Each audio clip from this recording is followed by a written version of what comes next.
মমতা যতক্ষণ থাকবে বুড়িমার বোম উড়ে গেছে, মমতার বোম উড়বে না, পিসির বোম চলবে। সনাতনের অপমান মানবতার অপমান।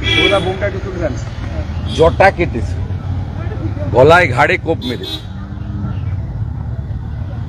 এ লজ্জা রাখার জায়গা নেই। এখানে তো মুনি ঋষি সন্তদের ভূমি পশ্চিমবঙ্গ। এখান থেকে স্বামী বিবেকানন্দ তো গেরুয়া বসন পরে পৃথিবীতে ভারতের স্থান সুউচ্চে তুলেছিলেন। এখানেই তো শ্রী চৈতন্য দেবের ভূমি, এই মাটি। এই মাটি থেকেই তো স্বামী প্রণবানন্দ সৃষ্টি হয়েছে। এই মাটি সন্ত সমাজের মাটি। সবাই রাজনীতির ঊর্ধ্বে উঠে সন্ত সমাজকে সম্মান করে, শ্রদ্ধা করে। তার জটা কাটা হয়েছে, গলায় কোপ দেওয়া হয়েছে। উনি তো কাউকে আঘাত করে কথা বলেন না, তিনি তার সনাতন ধর্মের পক্ষে প্রচার করেন। এতে আপত্তির কি আছে?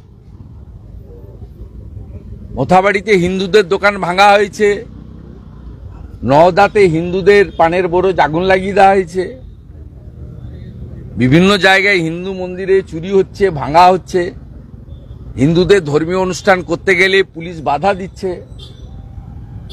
রামনবমীর গেট করতে গেলে বলছে বাধা দিচ্ছে। এইখানে আজকে করেছে চণ্ডীপুরে। এনএইচ থেকে অনুমতি নিয়ে আসুন।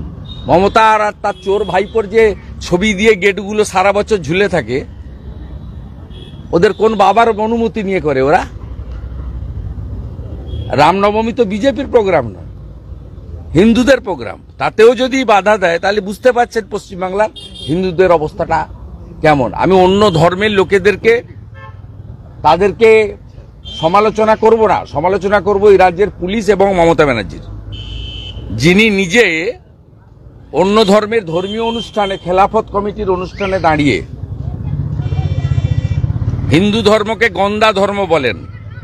তো পুলিশ তো উৎসাহিত হবেই। পুলিশ মন্ত্রী যদি হিন্দু ধর্মকে গন্দা মানে হিন্দিতে বাংলায় নোংরা, নোংরা ধর্ম যদি হয়, মুখ্যমন্ত্রী যদি বলেন প্রকাশ্যে, লাইভ হচ্ছে, মানুষ শুনছে, হাজার হাজার মানুষ সেখানে নামাজে গেছিলেন, তারা শুনছেন, তারা হাততালি দিচ্ছেন, আর মুখ্যমন্ত্রী বলছেন আমি গন্দা ধর্মের বিরোধী। মুখ্যমন্ত্রী বলেছেন সকালে, উৎসাহিত হয়ে দাসপুরের হিন্দু বিরোধীরা, যারা আমাদেরকে কাফের বলে মনে করে, যারা মনে করে হিন্দুদের শেষ করতে হবে, তো মোগল পাঠানের সময় থেকে চলছে। তারা হিরণময় প্রভুকে পেয়েছে মাঝরাতে, যা করার করে দিয়েছে। এর জন্য দায়ী কোনো সম্প্রদায়ের লোক নয়, এর জন্য দায়ী রাজ্যের মুখ্যমন্ত্রী মমতা ব্যানার্জি এবং তার পুলিশ। রাজীব গান্ধী ফালতু লোকের কথা বলবেন না তো আমার সামনে। আপনাকে দেখে কেঁদে ফেললো এতটাই যে আবেগপ্রবণ হয়ে অনেকটাই আঘাত পেয়েছে। জটাটা আঘাত কি মেরেছে? তো কোপটা ঘাড়ে বসলে ঘাড় থেকে মানে দেহ আলাদা হয়ে যেত। হালকা ঘোপ লেগেছে, হাতে লেগেছে, ঘাড়ে ঘোপ তো আছেই, উপর দিয়ে লেগেছে। বিশেষ করে দেখুন জটা কেটে নিয়েছে। এ তো আমি মানে নতুন করে দেখলাম। প্রত্যেকের ধর্মের নিজের নিজের একটা সম্মান রয়েছে, প্রত্যেক ধর্মের একটা নিজস্ব সম্মান রয়েছে, রীতিনীতি রয়েছে। এখানে এইভাবে পশ্চিমবাংলার মাটি, যেখানে মুনি ঋষি সন্তদেরকে লোক সম্মান করে, যেখানে তিনটি আন্তর্জাতিক সংগঠন, সনাতনী সংগঠনের, মানবতাবাদী সংগঠনের হেডকোয়ার্টার, রামকৃষ্ণ মঠ ও মিশন স্বামী বিবেকানন্দ প্রতিষ্ঠা করেছিলেন, তার আন্তর্জাতিক হেডকোয়ার্টার হচ্ছে বেলুড় মঠ। স্বামী প্রণবানন্দ ভারত সেবাশ্রম সংঘ সৃষ্টি করেছিলেন, তার আন্তর্জাতিক হেডকোয়ার্টার হচ্ছে বালিগঞ্জ। শ্রীলা প্রভুপদ শ্রী চৈতন্য দেবের আদর্শে ইসকনের প্রতিষ্ঠা করেছিলেন, তার আন্তর্জাতিক হেডকোয়ার্টার হচ্ছে মায়াপুর।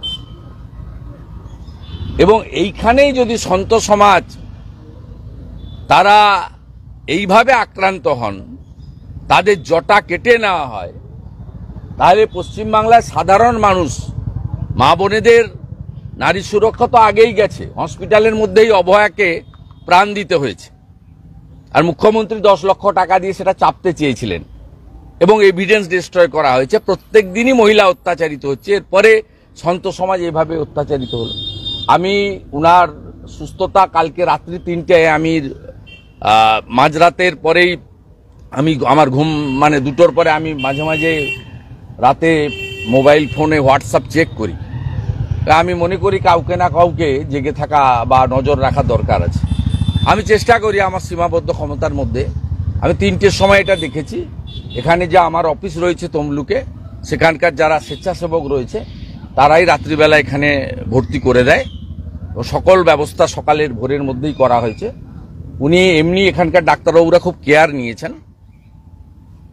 তাদের সকলের একজন সন্তের প্রতি, যিনি তার কৃচ্ছ সাধন, ত্যাগ, শৃঙ্খলিত জীবনযাপন, আহার থেকে শুরু করে তার সবটাই সাত্বিকতায় মানে পরিপূর্ণ।